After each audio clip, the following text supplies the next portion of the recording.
So Otterbox surprised me this year. They updated 2 of their cases and released a new one for the 2018 iPhones. Now, in a world of case manufacturers, that rarely happens. And with those updated and new products, my opinion of Otterbox has gone from here to about here. And here is where, well, the top 10 list lives. And one of the cases made it there. So, that's never happened before. Mind blown. So in the next few minutes, we're going to talk about all the cases that have changed as well as cases that haven't, just to cover all my bases. I'm going to elaborate on my existential crisis with the Otterbox Defender. I'm also going to talk about how tough Otterbox cases actually are. The majority of this video will actually be spent talking about the Defender Pro, the new Traction, the updated Pursuit, as well as the thinner Symmetries. I'm actually really excited to talk about the last 4 cases because, well, they're different. Out of all these Otterbox cases, which one do you think is going to be my favorite? It's the last one that I'm going to talk about.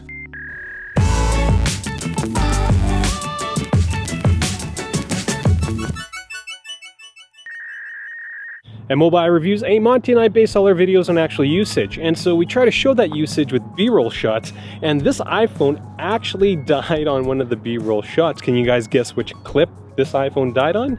Now, if you're wondering, whoops, I just totally turned on the flashlight and the screen's not on. If you're wondering what was my first Otterbox case review, it was this Otterbox Armor, which was for the 5. It's this monstrosity with metal latches, and it's a waterproof case, and guess how many drops it took to break? 3. Alright, so with the cases that haven't changed yet, here's a quick 30-second recap of, well, those cases. Otterbox Statement is going to be a great case for those who desire a case that's a little fancier. It's a nice blend of leather, polycarbonate, and TPU, and handles better than the Symmetry. The biggest downside is the size, and the buttons aren't great. The Otterbox Strada is one of the toughest on-the-go wallet cases you can get, but it can only hold 1 card, but it has a magnetic latch that attaches on the back as well, so, that's great. I've seen Stradas last for years. The Otterbox Commuter is a case that I think has no reason to exist anymore. It was a great alternative for people who didn't like the tough buttons on the Symmetry, but since that's been fixed, spoiler alert, there's, again, no reason to get a Commuter. Alright, let's talk about the Otterbox Defender and my existential crisis regarding it. When it comes to pros, well, it's going to protect your iPhone, as it covers most of your iPhone. The newer versions have no plastic screen protectors, so your iPhone usage isn't going to really suffer, and it comes with a belt clip, one of the very few cases that still comes with a belt clip. When it comes to cons, there's no screen protector, so it's technically not as tough as older Defenders, but that's, toughness, usability, pick your poison. And the last con is that this is a massive case. Defenders are not small cases. Now, the Otterbox Defender is probably the longest running iPhone case in the history of iPhone cases. It's probably why people keep defaulting back to it, iPhone after iPhone after iPhone, because it's just reliable. But the question I'm trying to answer for myself is all this extra bulk and weight really necessary?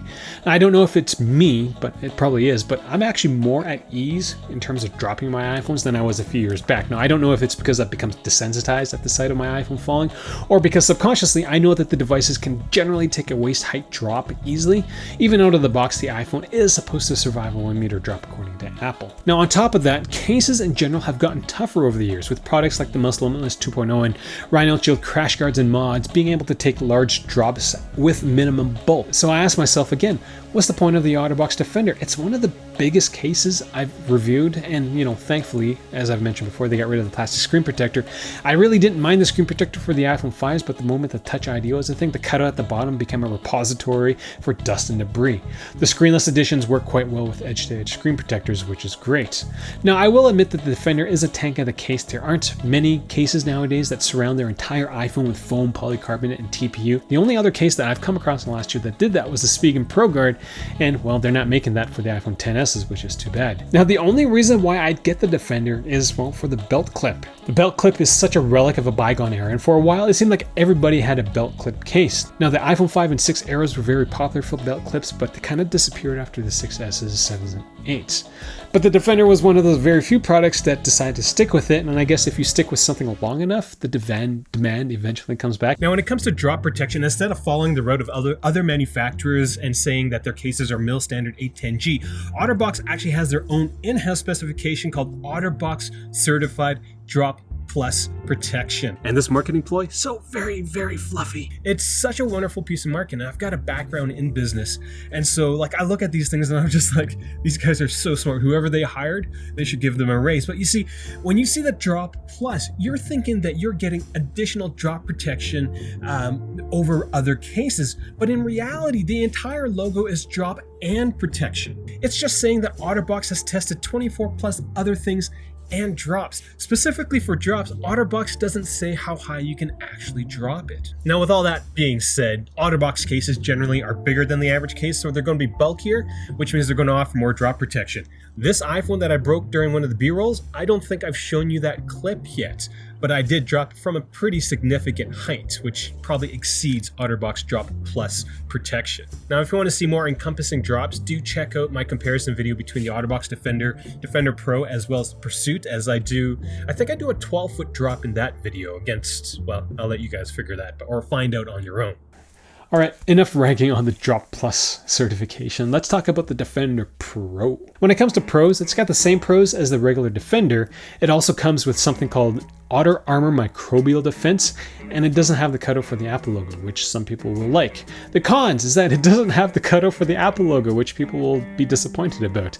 And it doesn't really seem to offer any additional drop protection, unless you look very closely at the TPU sleeve. The final con is that, well, it has the same cons as the regular Defender. Now, the standout feature for this product is going to be the Otter Armor Microbial Defense feature. According to Otterbox, it's an additive that's molded into the TPU sleeve, so it doesn't wear off, it won't harm humans, it won't harm animals, or human children.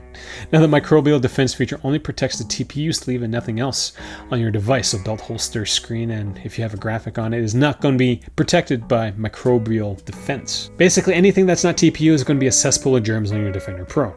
Now, as a product reviewer, I tried I'm looking at the wrong one. I tried pretty hard at trying to figure out where I can use these products. Now, Otterbox in their marketing stuff says that each device has an average of 25,000 germs, and that's, well, kind of grody, and germs in general will make you sick. So in theory, if this product actually works, that means that whatever germs you get from shaking the hands of Sniffling Steven or Wheezing Whitney, they're going to die on the TPU sleeve of the Defender Pro. So basically, I'm going to be treating my Defender Pro like a dry bar of soap when I'm out in public. Every single time I shake someone's hand, I'm just going to give this a good rub to cleanse myself of whatever grody germs that person's trying to give me.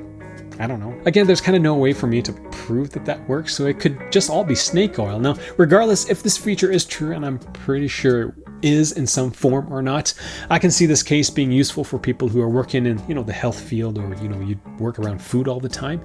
And it won't really break the bank because it's only an extra $10 more when compared to the regular Defender. But again, it's kind of like snake oil. You go to the pharmacy and you look at all those pills and vitamins and you're like, yeah, it does all these things, but does it really? We have no idea. Now, Otterbox does say that the Defender Pro comes with Pro Drop Protection, and I was initially going to call bullocks on this claim. I honestly had to look very hard to see if there was any reason why Otterbox could say it was tougher. I measured the thickness of each case. I weighed the different parts to see if there was any difference. The TPU sleeve on the Defender Pro weighed a couple grams more, and I thought it was because it covered up the Apple logo. But in reality, it's actually thicker by 10%. So on the Defender, it's 2 millimeters. On the Defender Pro, it's 2.2 millimeters. And as I was saying before, the more stuff you have on top of your iPhone, the tougher it's going to be. Now, how much tougher is 10% extra thickness going to be? I have no idea. Let me check the Otterbox Plus protection specifications. Yeah, no idea. Now, the FAQ on the Defender Pro also mentions that there's a better version of the shock absorbing foam on the back of the polycarbonate piece, but I honestly can't tell if, it's different between the regular Defender and the Defender Pro. Unless they're claiming that the extra foam where the hole of the Apple logo used to be will provide more protection. They technically could. That'd be crappy on their part. Now, the only noticeable difference in terms of physical design is the texture of the TPU sleeve. Pro version has several different types of texture, which helps with day-to-day handling. Not like the TPU sleeve needed extra textures, but it's there. Now, out of all the Otterbox cases I've used for the iPhone XS, I will say that the Defender Pro is probably the one that makes me the uneasiest because everything about it just seems fluffy. If you're finding this video useful or helpful, considering getting all your stuff through my Amazon links. This video is not sponsored by Otterbox, even though they did give me the cases, which is pretty cool, but the iPhone that I bjorked, yeah, they're not paying for that. So any sort of help is going to be greatly appreciated. Hey, Monty, come on. Come on. We got to finish this video so I can go back and play with my kid. Monty, come on. It's pretty cold out.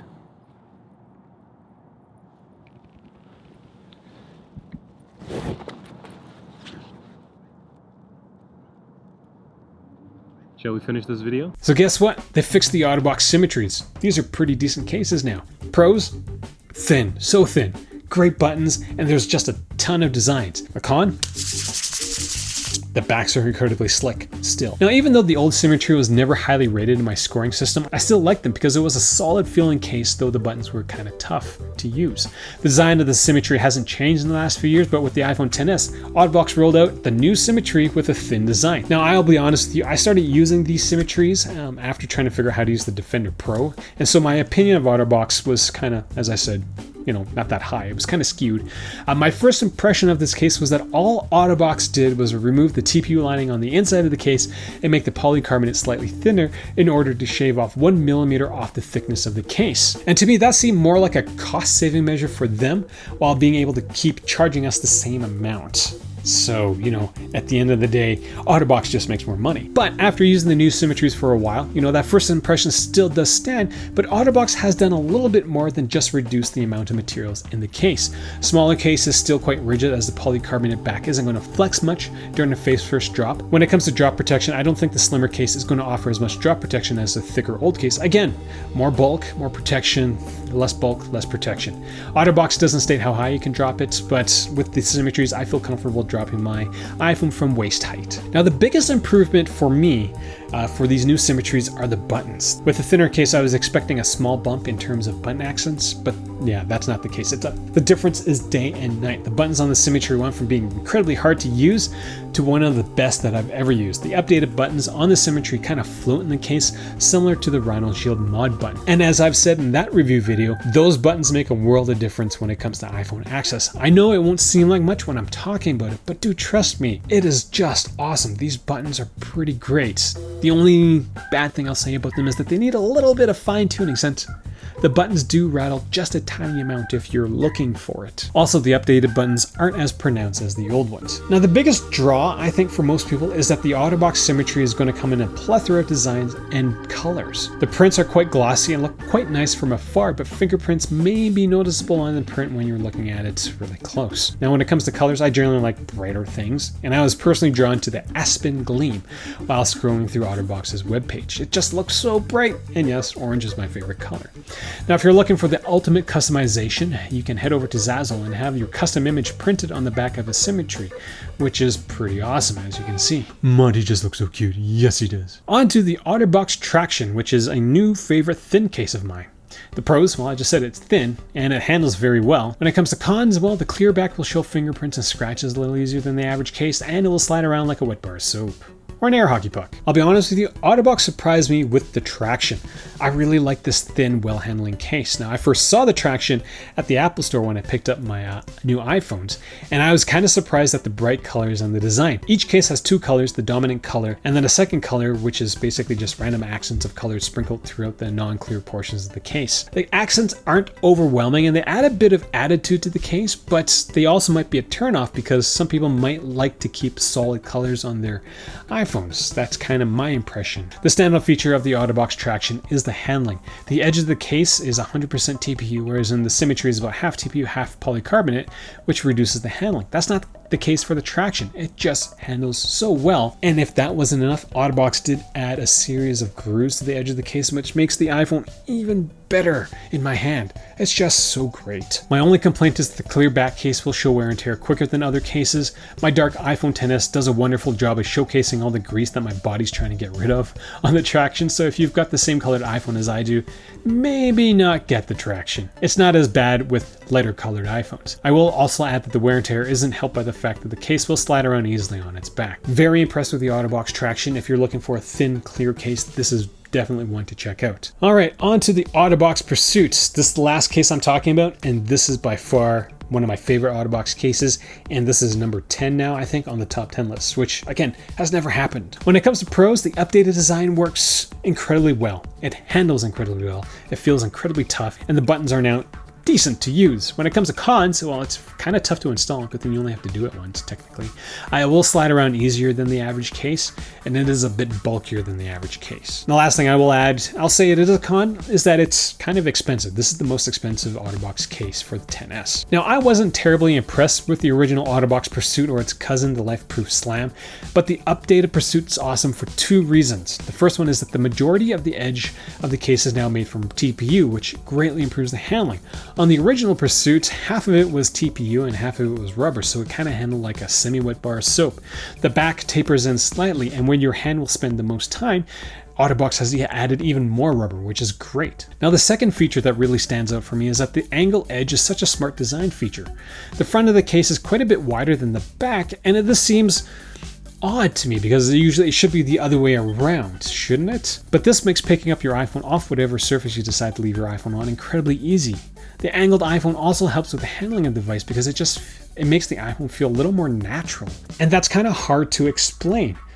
But it feels like my iPhone's constantly going to fall into my hand rather than pop out, with the angles kind of being reversed. Now, the install of the Pursuit is a little odd, as well, my case didn't come with any instructions. So if you do plan on getting this case, my advice to you is don't cut your fingernails until after you install your iPhone in the case, as you have to pry the TPU sleeve from the polycarbonate front. And when it comes to overall design, the new Pursuit does feel tougher than the older one because the TPU folds over the frame rather than snapping together along the middle of the case. This design feature is going to work better in the long term when it comes to drops, as there's no chance that the new Pursuit's going to split in half during a drop. With the newer design, the iPhone sits in a frame of rubber rather than foam, and the buttons are way easier to use.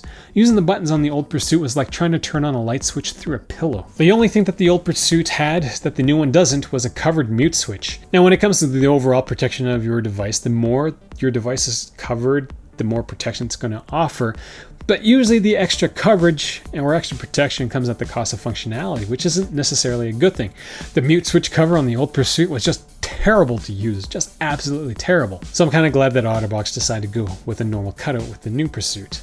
Last two things I'll talk about regarding the Pursuit is that your speakers can never be muted. There is some dust protection meshes on it. This is going to be great for people who are using the device outside or in loud environments. And the last thing is that if you're really clumsy, the Pursuit allows you to attach a wrist strap to the case. These two features, are kind of just icing on top of a well-made iPhone case pie, or cake, depending on how you swing. Now, if you're wondering which case I would get between the Otterbox Defender Pro and Pursuit, well, do check out that video. So that's all I got for this Otterbox case roundup.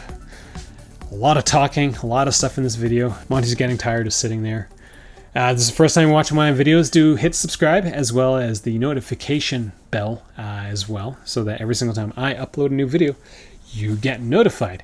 Questions, comments, leave them down there. That's kind of all I got. Thanks for watching. Go!